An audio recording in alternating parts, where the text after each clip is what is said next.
In the open of the broadcast, we called it a Trump NATO at NATO. The president blasting the allies at breakfast and turning the meetings in Brussels into what some are calling the tension convention. Is his rattle the cage approach uncalled for, or is it a needed change from the usual polite diplomatic dance that usually takes place at such events? Here to break it down is former Secretary of the Air Force Deborah James, and on the CNBC Newsline, former NATO Allied Commander Wesley Clark. General Clark, let me begin with you. His one quote today is, "Germany is totally controlled by Russia. They will be getting between 60 and 70% of their energy from Russia and a new pipeline." And you tell me if that is appropriate, because I think it's not. What is your reaction to that? Well, I think that we've had a long series of discussions through the State Department and in NATO with Germany about its energy policy. Certainly, it would be better if they weren't as dependent on Russia for energy. But every country in NATO is a sovereign country. Each one has its own challenges, including ours, with energy and other matters. And to say that they're controlled by Russia is like saying that the United States is controlled by China because China buys American bonds and holds a lot of American debt. So it's a way overstatement. And it plays well to President Trump's domestic base, and it alienates allies in Europe who understand what the real situation is. General, you anticipated my follow-up question with regard to Chinese bond purchases of American securities. Ms. James, or Secretary James, what do you think about the president's insistence that the NATO partners raise their general level of defense spending not only to 2%, but today to 4%. Is that a plausible thing? Hasn't he got a point here on the baseline that these countries are not putting in what they agreed to put in? His point is well taken, but his tactics, as General Clark said, are way over the top. And weaponizing the burden-sharing theme, I think, is going to backfire on the United States, regrettably.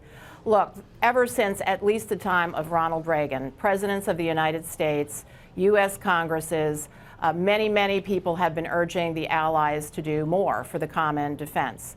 They each will do what they decide to do within their sovereign authorities based on their own domestic circumstances as well as on the perceived threat. And because the NATO countries are now perceiving the Russian threat to be much larger after the annexation of Crimea, they have been marching to higher levels, but they're all at different paths, and this constant using them as punching bags is likely to backfire because their own domestic audiences will expect them to more and more stand up to our President Trump. You know, General Clark, I was in Europe studying at the Council of Europe when these Eastern European nations were applying for membership at the Council of Europe, and that they wanted to be part of NATO, and they wanted to join the Western European nations in countering that Russian threat. What does it do now that there is discord and division within NATO for condoning some of the behavior we've seen from Russia?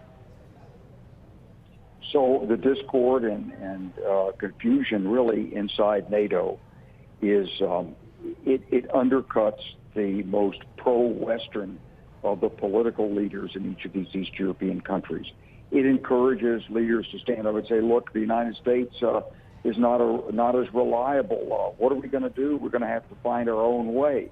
And that opens the way for Russia's corruption and other Russian influences in these countries that are harmful to the countries, harmful to good business practices, undercut the European Union as well, and really it undercuts the whole transatlantic security we're setting up. So as Deborah James just explained, when U.S. presidents put this kind of harsh rhetoric out, especially in public on our allies, it's just not very productive. NATO has a process, and NATO will get to greater defense spending. The United States has always spent more than the allies because we have worldwide interests that they don't have. And so we've got to work these issues in the most effective means if what we're looking for is an effective, coordinated NATO response. If we're just looking to raise the political heat at home and get some more points on the board, in partisan politics in the United States, then President Trump's rhetoric makes a lot of sense.